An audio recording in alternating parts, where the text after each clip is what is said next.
Okay, it's been a minute again and I'm really sorry for how long it's taken me to finally get around to this video. I feel like I was just putting myself under loads of pressure to make this like some sort of cinematic excellence, and in the process I've just put this off massively.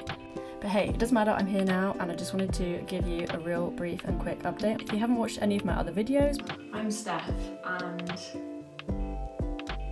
I am training for the Great North Run, which is on the 7th of September, in order to raise funds and raise awareness for CMT, Charcot-Marie Tooth, which is a condition I live with. If you haven't watched my other videos, I would love it if you could go and give them a look. There's so much more information about CMT in there, and also the other disabilities that I have and why this challenge is so difficult. Anyway, let's get on to giving you guys an update. So I did my first park run, which is 5k, and honestly it was unbelievably difficult. It felt like a huge accomplishment and I managed to finish it in 45 minutes. I think I definitely massively overdid it because I was in a lot of pain on the walk home. I may have said in past videos, but I have suffered in the past with periodic paralysis, where if I overexert myself, sometimes my limbs will kind of stop working. So if it's my arms that I've overexerted, I won't be able to use my arms for maybe an hour. And obviously the same with my legs, so I was really worried that that was going to happen. But luckily I was okay. I was just very stiff and very achy, and obviously going up the stairs was a bit of a mission. So I worked closely with my NHS physio to try and recuperate from this. So it's back to the gym and I was doing lots of my normal strength and coordination workouts and exercises. And then when I felt strong enough, I went and I did my second park run.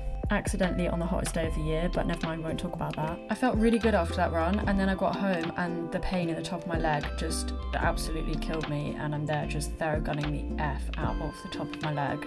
Because of my wobbly CMT legs, everything's a little bit out of place and I'm having to overcompensate in different muscles and different parts of my body, so I find that running puts a lot of pressure, especially because of the impact on those areas. That's why it's so important for me to make sure that I'm getting in the gym and doing strengthening exercises, as well as working closely with a physio. In between all of this, I found myself back in this chair, and if you've ever had a nerve study or nerve conduction study, you recognise that chair. I had an appointment which was basically for an auditory startle evoked myogenic potential study. That's a bit of a mouthful. Basically involved everybody banging on something really loud so that it was making me jump, and measuring how long it took me to become accustomed to being made jump, which is very unscientific of me to explain it like that. All the tests I'm having at the moment are for research purposes for CMT, and there were 4 people, very clever people in the room with me. 2 of them had come all the way from Portugal. But hey, guess what? A couple of weeks later I found myself back at another park run. I know that they're only 5k, but it feels like such a massive accomplishment. I think it's because obviously with everything I'd never ever imagined myself running, but also the volunteers are so good, they cheer you on the whole way and it just makes you feel like you've really won at life that day.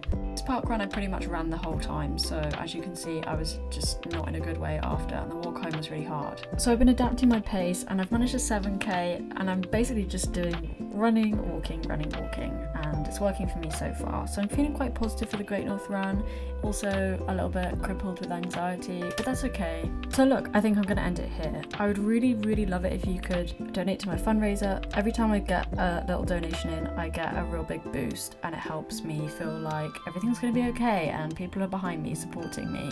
I want to give a shout out as well to CMT UK because they featured me in their magazine and it's been so cute. I've had a couple of messages from people giving me some support, so that was really amazing. If you've made it this far, thank you so much for watching. I really appreciate your support. As of doing this video, I have 2 weeks until the Great North Run, so your support means so much to me, and I suppose this will be the last video, so catch you after the Great North Run. Thank you so much for watching. If you'd like to donate to my fundraiser, please visit the link below. This is all in an attempt to try and raise some funds for CMT research.